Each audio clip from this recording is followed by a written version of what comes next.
muito obrigado. Por favor, queiram sentar-se.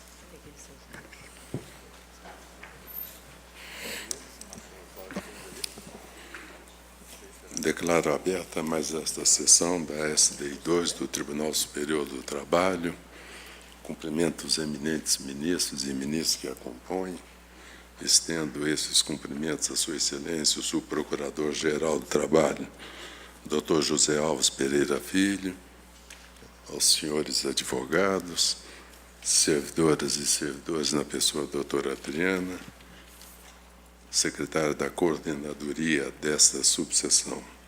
Relator excelentíssimo, senhor ministro Cláudio Brandão, processo RO 39, dígito 69 de 2013, em que são partes Ministério Público do Trabalho da 9ª Região e Banco Bradesco S.A.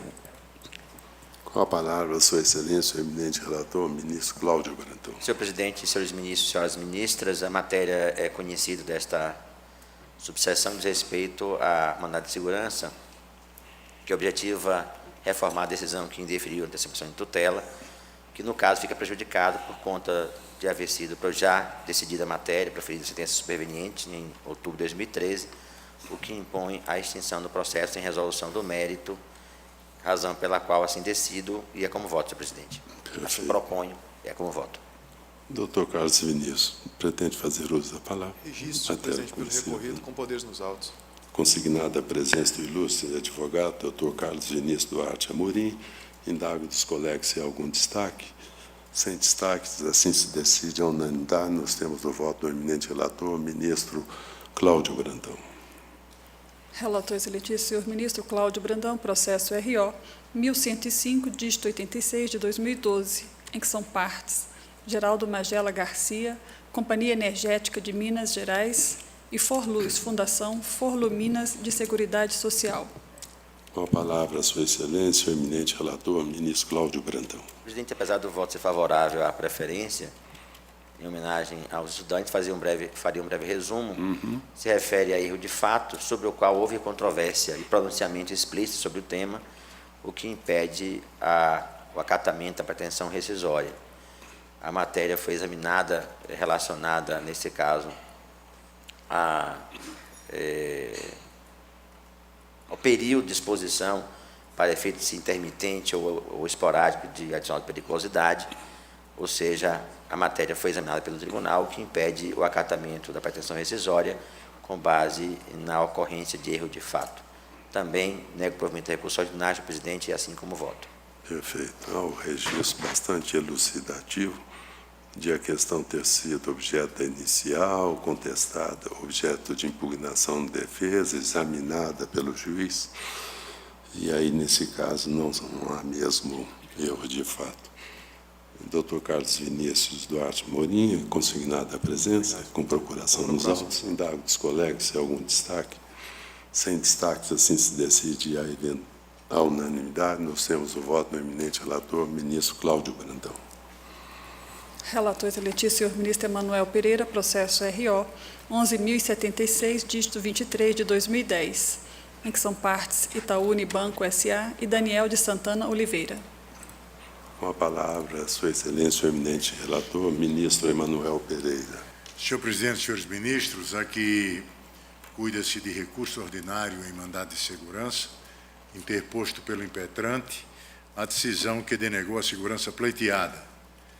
Senhor presidente, com a superveniência da sentença nos autos originários, o mandado de segurança perdeu o objeto, porque a decisão concessiva de tutela antecipada foi substituída pela sentença, fato a ensejar a ausência de interesse jurídico a ser tutelado. Aqui a incidência do item 3 da súmula 414 do TST. E o voto vai na direção, senhor presidente, de conhecer do recurso ordinário e extinguir o processo sem exame do mérito por perda de objeto, nos termos do artigo 267, inciso 6 do CPC. Doutor Carlos Vinícius, é idêntico àquele caso. Consignada a presença do ilustre advogado, doutor Carlos Vinícius Duarte Amorim, indago dos colegas se há algum destaque. Sem destaques, assim se decide a unanimidade. Nós temos do voto do eminente relator, ministro Emanuel Pereira.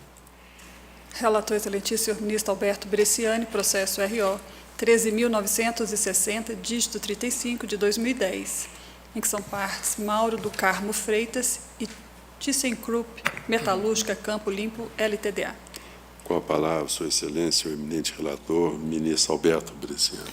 Senhor presidente, senhoras ministras e ministros, o processo é oriundo do 15º Regional, que julgou improcedente a ação rescisória ajuizada pelo reclamante no processo matriz, e que se buscava o desfazimento de sentença prolatada nos autos de reclamação trabalhista com fluxo na vara de trabalho de Campo Limpo, Paulista, São Paulo.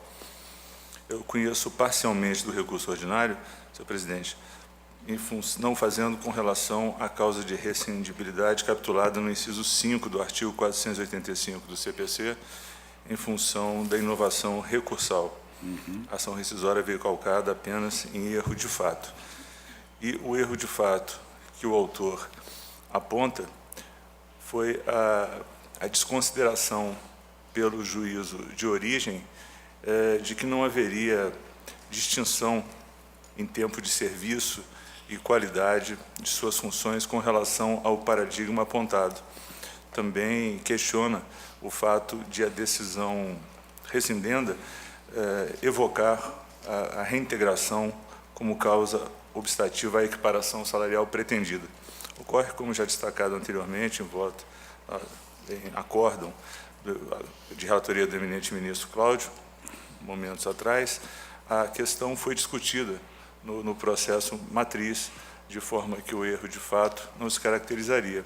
Poderia haver erro de julgamento, mas nunca erro de fato nos termos pretendidos pela lei. Por isso, a proposta no sentido do conhecimento parcial e desprovimento do recurso ordinário. Está bem claro no voto de Sua Excelência o registro da dissensão sobre o fato que se pretende ter havido equívoco, o que afasta o erro, e mais, o que se pretende aqui é dar à rescisória a feição recursal para rever a injustiça da decisão, o que não é próprio da rescisória. O voto é favorável, ao recorrido. Consigo na presença do Dr. Carlos Vinícius Duarte Amorim. Indago dos colegas se há algum destaque no voto.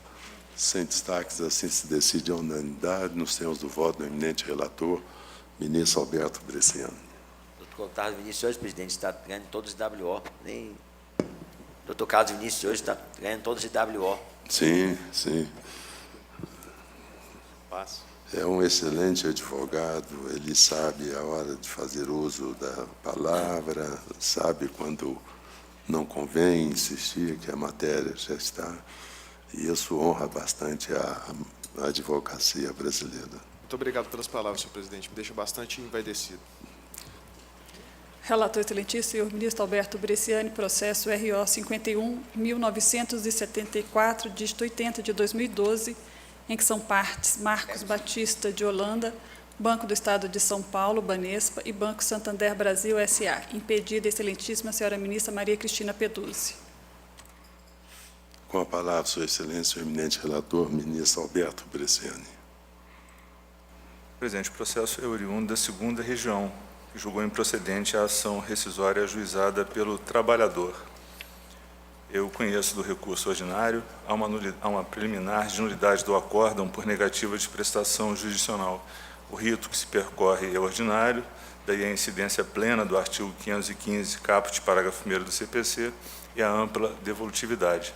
Por isso, rejeito a preliminar. No mérito, o regional julgou improcedente a ação rescisória ajuizada pelo trabalhador. Dizia ele que não houve análise com relação ao pleito de nulidade de sua dispensa. Ocorre que, segundo revela o regional, senhor presidente, no acórdão que está transcrito ao exame de vossas excelências, o trabalhador propôs 3 reclamações pretendendo o mesmo efeito, que seria a invalidade da dispensa e a sua reintegração. Por questões que refogem a estes autos, não sei como será resolvido, em uma delas ele conseguiu sucesso, em outra não. Nesta terceira, felizmente, o juízo percebeu o manejo dessas outras reclamações trabalhistas e decidiu pela litispendência, o que ele agora vem questionar. E porque não há nulidade e porque a questão, como colocou o juízo na origem da nulidade da dispensa foi objeto das duas outras reclamações trabalhistas e, efetivamente, porque há litispendência, não há que se cogitar das violações manejadas pela parte, artigo 128, 460 do CPC, 5º e 10 da Constituição Federal, 4º da CLT, 63 da Lei 8.213 de 91, 2695, 285, 301, parágrafo 1º e 2º, 302, 458, 1, 2 e 3, todos do CPC, e 187 e 927 do Código Civil. A proposta no sentido da rejeição da preliminar e desprovimento no mérito. Prodigalidade de recurso violado, hein? Se tivesse violado tudo isso. Doutor Carlos Vinícius, o voto é favorável ao recorrido, consignar a presidência de Vossa Senhoria. Doutor Carlos Vinícius Duarte Amorim, com procuração nos autos, indago dos colegas se há algum destaque. Sem destaque, assim se decide a unanimidade nos termos do voto do eminente relator, ministro Alberto Bresciani. Relator excelentíssimo, senhor ministro Alberto Bresciani, processo RO 19.000, dígito 18 de 2011, em que são partes Edivânia Flávia Dantas da Silva e Ildancaster Muniz da Silva e outro. Com a palavra, Sua Excelência, o eminente relator, bastante requisitado nessa sessão, Sua Excelência, o ministro Alberto Bresciani. Presidente, o processo é oriundo da 13ª Região, que rejeitou as preliminares suscitadas pela REI e julgou procedente a ação rescisória ajuizada por Ildancaster Muniz da Silva e outro. Eu conheço do recurso ordinário. Conheço parcialmente, senhor presidente. E ao final eu explico por quê. Há recurso com relação a diversas preliminares suscitadas, mas a questão de fundo, que é interessante, seria a seguinte: a ação rescisória foi manejada pelos advogados da parte reclamante, em função do comando de compensação de honorários de sucumbência com os honorários contratados. Não existe questionamento com relação ao merecimento dos honorários da sucumbência no caso. A matéria transitou em julgado. O regional julgou procedente a ação rescisória manejada ao fundamento do descabimento dessa compensação quando não houve contratação pertinente.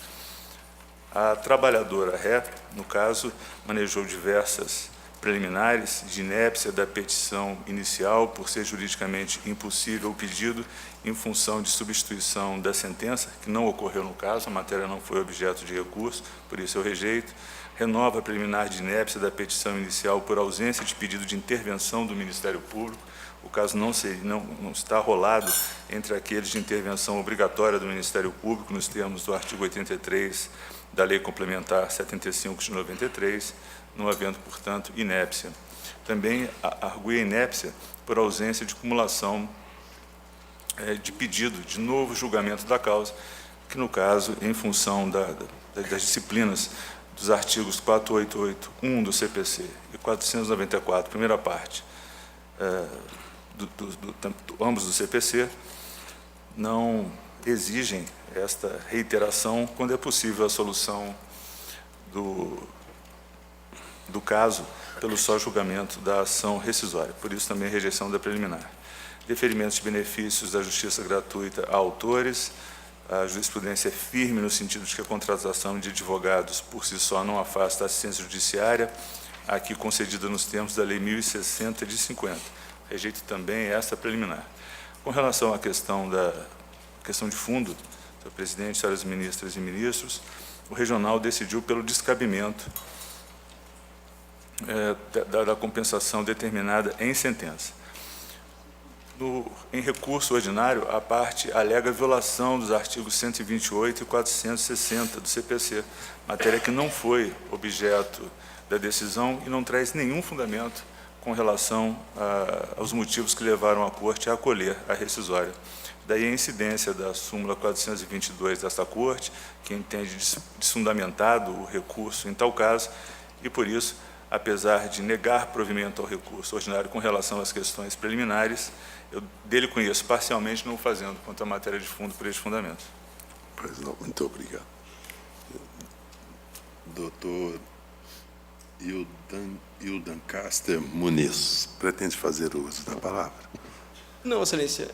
Como bem exposto pelo eminente relator, o caso é mesmo de aplicação do quanto previsto na súmula 422 daqui do Colégio do Tribunal Superior, e pelo qual dispensa a sustentação. Bom, e é favorável.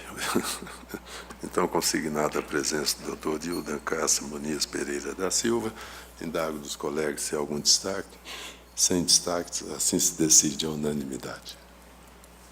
Relatora excelentíssima, senhora ministra Maria Cristina Pedruzzi, processo EDRO 4002, dígito 78, de 2011, em que são partes Leonice Tânia Pereira e Itaú Unibanco S.A.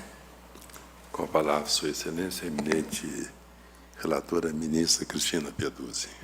Senhor presidente, senhores ministros, trata-se de embaixo de declaração, interpostos acórdão que lavrei na condição de redatora designada, porque vencedor o meu voto na oportunidade. Eu estou rejeitando os embargos de declaração, porquanto inexistentes, omissão, contradição ou obscuridade, e assinalados no despacho, e argumentação deduzida pela embargante expressa efetivo inconformismo com a decisão, dirigindo-se à reforma do acordo embargado, objetivo incompatível com o propósito dos embargos de declaração, por isso que estou rejeitando-os.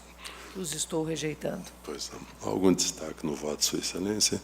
Sem destaques, assim se decide a unanimidade. Nos temos do voto da eminente relatora, ministra Cristina Pedruzzi.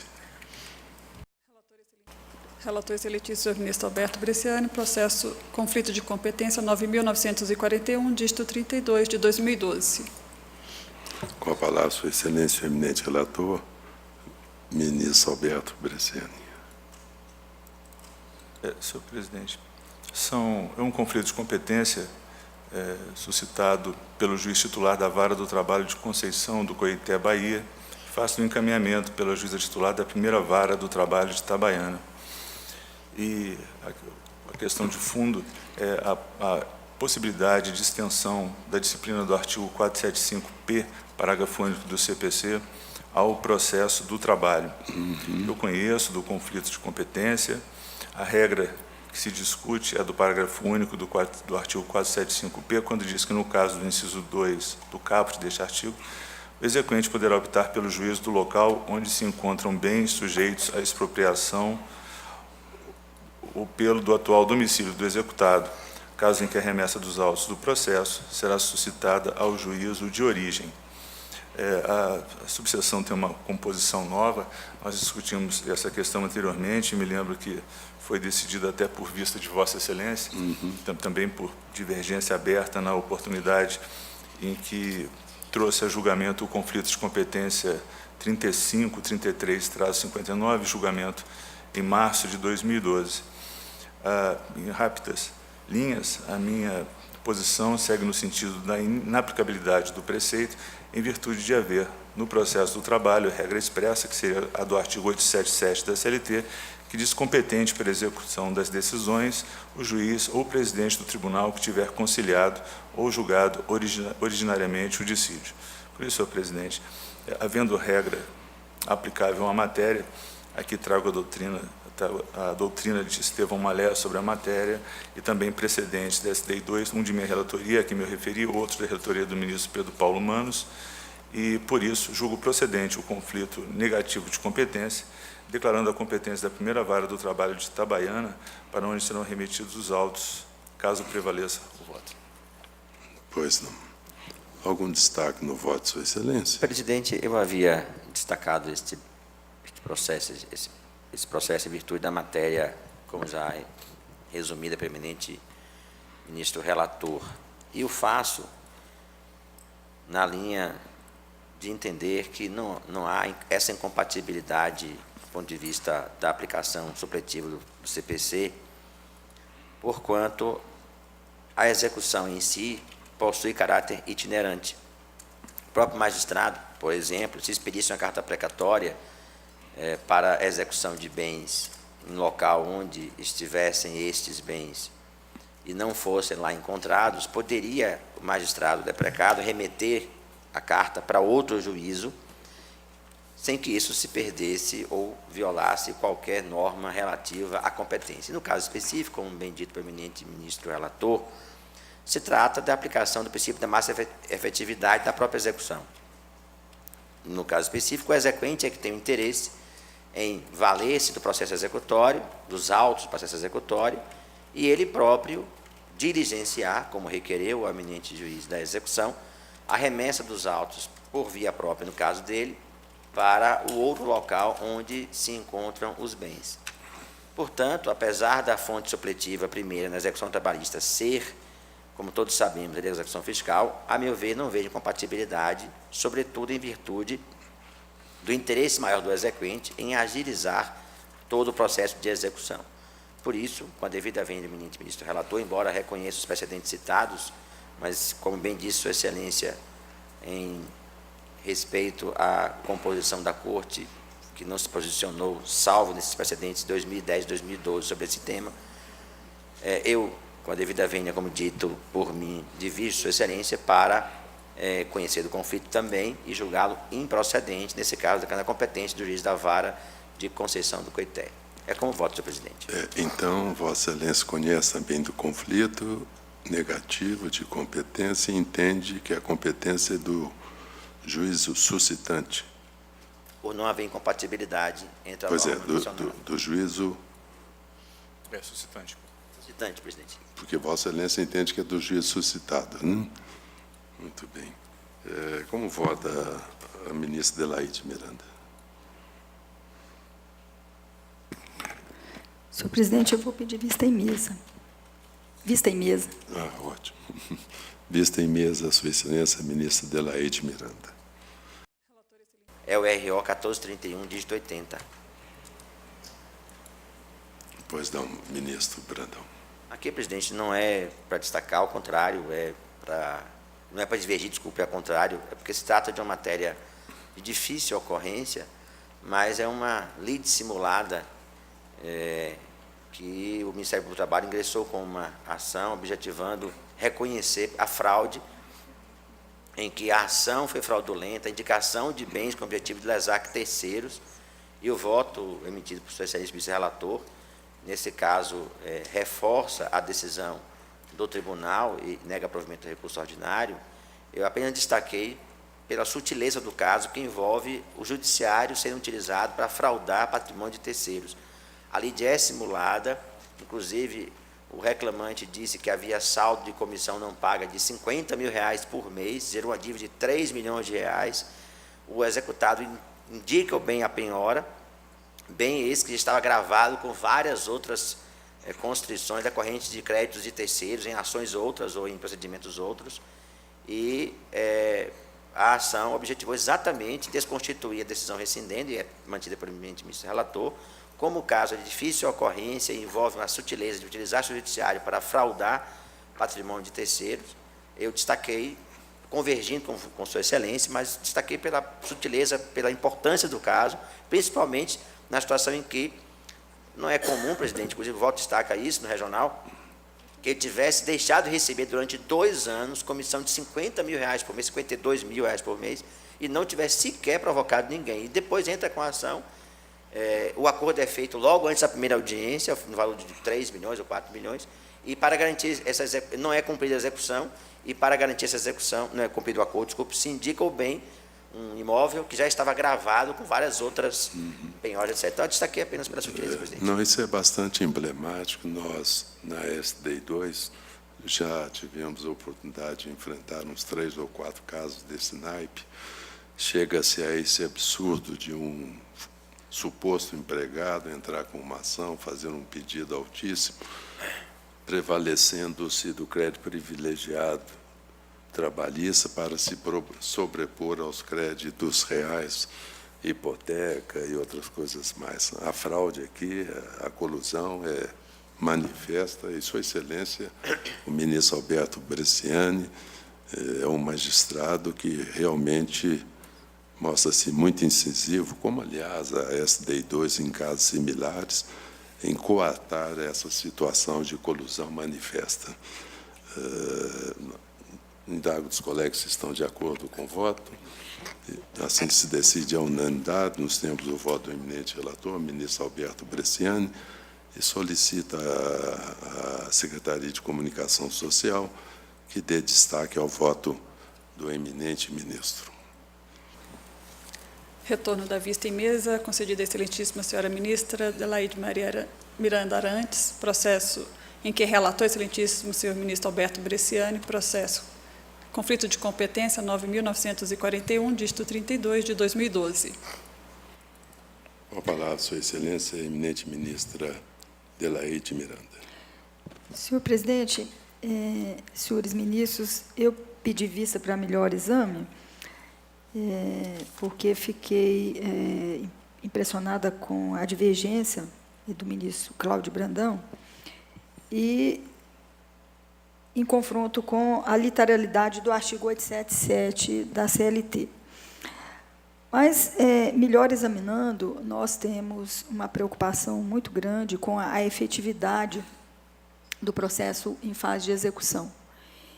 E a norma do 877, com a devida vênia do relator, uma norma genérica e o caso dos autos, embora já tenhamos precedentes, como advertiu aqui o ministro Emanuel, a norma do parágrafo 1 do Código de Processo Civil é mais específica e melhor atenderia à efetividade da execução no processo do trabalho. Então, eu peço vênia ao relator e acompanhe a divergência do ministro Cláudio Brandão. Como voto, sua excelência, o ministro Douglas Rodrigues. Senhor presidente, o debate é realmente interessante e eu principio o meu voto esclarecendo que o debate concreto vinculado à aplicabilidade do parágrafo único do artigo 475-P do Código de Processo Civil ao processo do trabalho é completamente diferente daqueles outros já enfrentados por este tribunal, vinculados à aplicação do artigo 475-J e do artigo 475-O, ambos do Código de Processo Civil, ao processo do trabalho.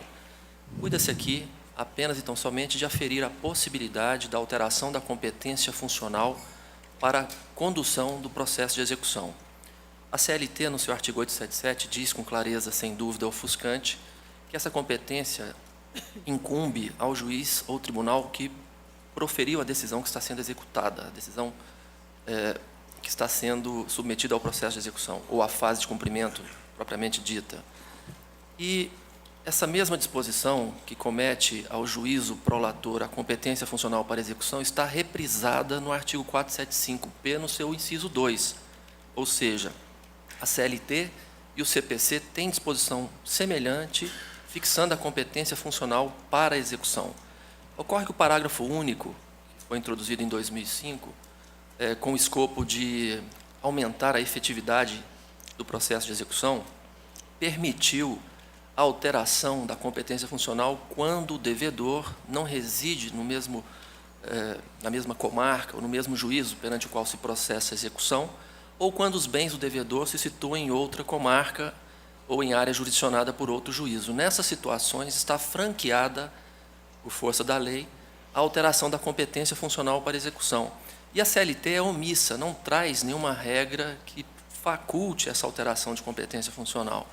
Como eu disse antes, presidente, a omissão me parece inequívoca, configurada, e a compatibilidade também me parece evidente. São os dois requisitos para a importação de normas do processo civil comum: omissão configurada e compatibilidade. E essa compatibilidade me parece avultar a partir do próprio objetivo visado pelo parágrafo único, que é incrementar a efetividade da jurisdição. Essa norma me parece consentânea com a regra do inciso 78 do artigo 5º, razoável duração do processo, me parece plenamente compatível com o ideal de celeridade e economia, sobretudo economia processual, na medida em que não seria necessária a expedição de cartas precatórias, ou com os incidentes que poderiam advir, julgamento de embargos, execução, a depender da matéria, pelo juízo deprecante. Enfim, me parece que é uma norma plenamente compatível com o ideal de máxima efetividade do processo do trabalho, que nós sabemos veicula, em larga extensão, créditos de natureza alimentícia. É bem verdade, o eminente relator, no seu bem cuidado voto, indica a existência de precedentes mas é a primeira vez que tenho a oportunidade de me manifestar sobre a matéria neste colegiado e gostaria de, com a vênia de Sua Excelência, de sentir, seguindo o voto do eminente ministro Cláudio Brandão, para julgar improcedente o conflito de competência, declarando a competência do juízo suscitante. Em síntese, presidente, é como voto. Pois não. Ministra Maria Cristina Peduzzi, como vota? Senhor presidente, senhores ministros, como já foi aqui referido, né, nós temos duas premissas, né, para a aplicação subsidiária do Código de Processo Civil ao processo de trabalho. A primeira já não ocorre, que é a omissão. Não há omissão. E por que não há omissão é que, nos exemplos que também foram referidos pelo ministro Douglas, em relação às alíneas J e O do artigo 475 do Código de Processo Civil, este tribunal firmou orientação na sua jurisprudência, negando a aplicação subsidiária do Código de Processo Civil justamente por não haver omissão na CLT. Ora, nós temos uma disciplina legal própria, nós temos uma regulamentação do processo do trabalho que, tanto nas hipóteses do artigo 475J, né, da multa, quanto na linha O, como agora no parágrafo único que estamos aqui a julgar, não há omissão. Nas três hipóteses, há disciplina específica na CLT. Se ela está obsoleta, que seja, então, renovada. Nós temos projeto de lei tramitando nesse sentido. Então, presidente, em nome do princípio maior da segurança jurídica, que é constitucional, penso que não podemos, de acordo com conveniências de aqui ou acolá, num determinado momento, afirmarmos que aplica-se subsidiariamente o Código de Processo Civil. Em outro, não se aplica o Código de Processo Civil, porque não convém, então vamos aplicar a norma da CLT. Ou temos uma disciplina própria e só poderíamos, havendo omissão, invocar a aplicação subsidiária do Código de Processo Civil, ou vamos aplicar integralmente o Código de Processo Civil. Do contrário, nós estaríamos negando o princípio da segurança jurídica. Com estas considerações, eu peço vênia de divergência e acompanho o voto do ministro relator. Pois não. Como vota, Sua Excelência, ministro Emanuel Pereira? Senhor presidente, como sabe Vossa Excelência e todos os ministros que compõem essa sessão, eu sou muito, mas muito disciplinado em relação à jurisprudência da SDI 2. O ministro Bresciani traz precedentes desta subseção que seguem o seu voto ora proposto. Então, senhor presidente, fazendo, como bem disse o ministro Douglas, ele não participou, nem a ministra Adelaide, nem o ministro Cláudio, das sessões que julgaram fatos, esse tema. Então, eu prefiro, senhor presidente, pedir na máxima vênia a divergência, me acostar à jurisprudência da SDI 2 e acompanhar o relator, utilizando, inclusive, as razões trazidas no voto da ministra Cristina. Perfeito. Eu vejo do relatório um caso sui generis. A própria juíza titular da Vara do Trabalho de Itabaiana encaminhou esses autos ao juízo do trabalho de Conceição do Coité. E é engraçado que, ainda que eu admitisse a aplicação subsidiária do artigo 2º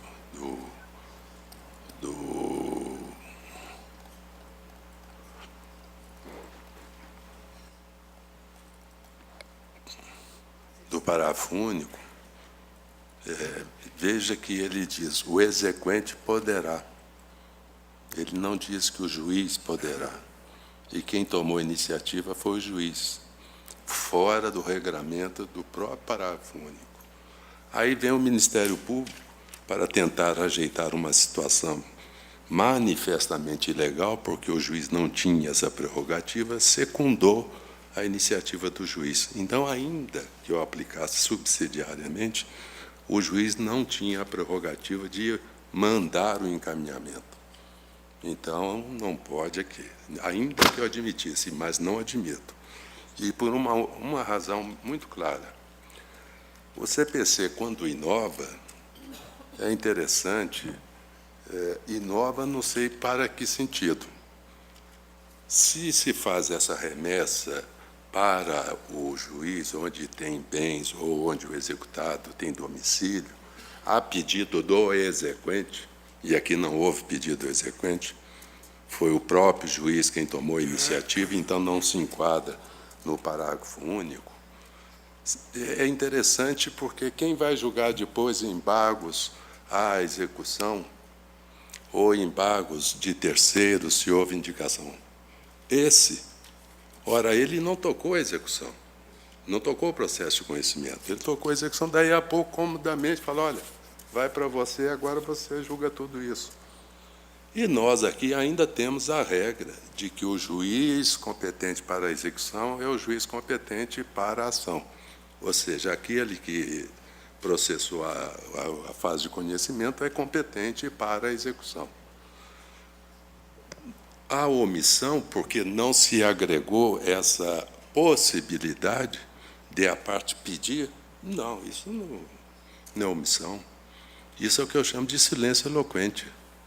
Então, por duas razões. Primeiro, que também compartilho da opinião do ministro Bresciani de não haver espaço para aplicação subsidiária desse artigo. E segundo, ainda que houvesse, quem fez a remessa não foi o exequente, mas foi o juiz da vara em flagrante contravenção ao permissivo do parágrafo único, que diz, no caso, no inciso 2 deste artigo, o exequente poderá, e o exequente não o fez. Quem o fez foi o juiz, e aí o Ministério Público apressou-se a secundá-lo na vã expectativa de tangenciar o erro de procedimento cometido pelo juiz ao tomar uma iniciativa que a lei não lhe deu.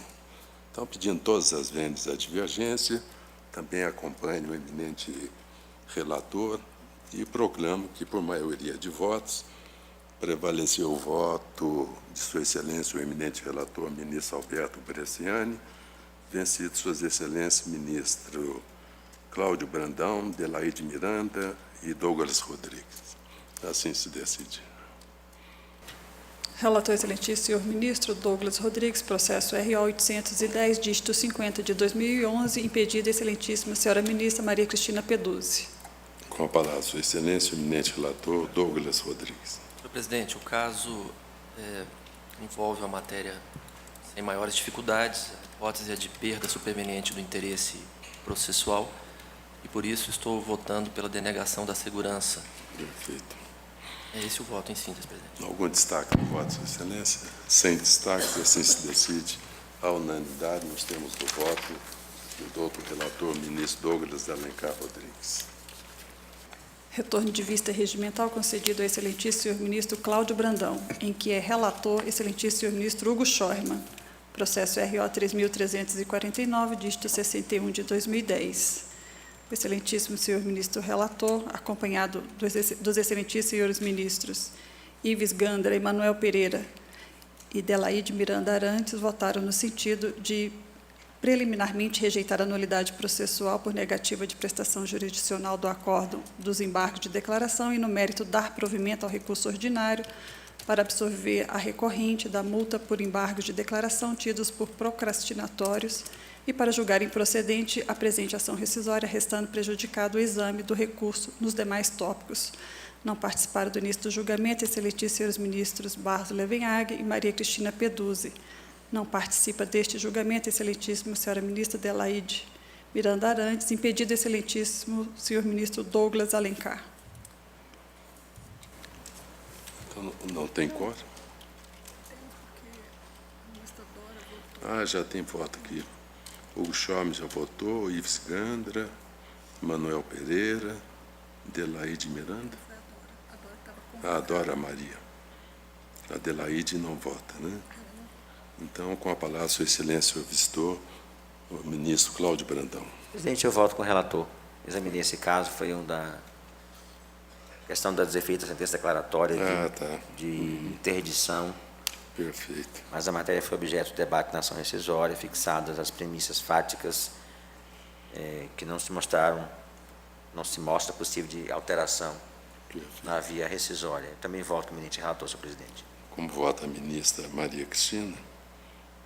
Senhor presidente, não havendo necessidade de compor quórum, eu não participei do relatório, dos debates, vejo que a questão apresenta alguma complexidade, eu prefiro não votar. Pois não. Ministro Alberto Bresciani? Presidente, eu também acompanho o relator. Também acompanho o relator. Então, consigno que Sua Excelência a ministra Cristina Peduzzi declarou-se não habilitada para participar do julgamento e, prosseguindo-se no exame do recurso ordinário, a SDI 2, a unanimidade, acompanhou o voto do relator, Sua Excelência o ministro Hugo Scheumann.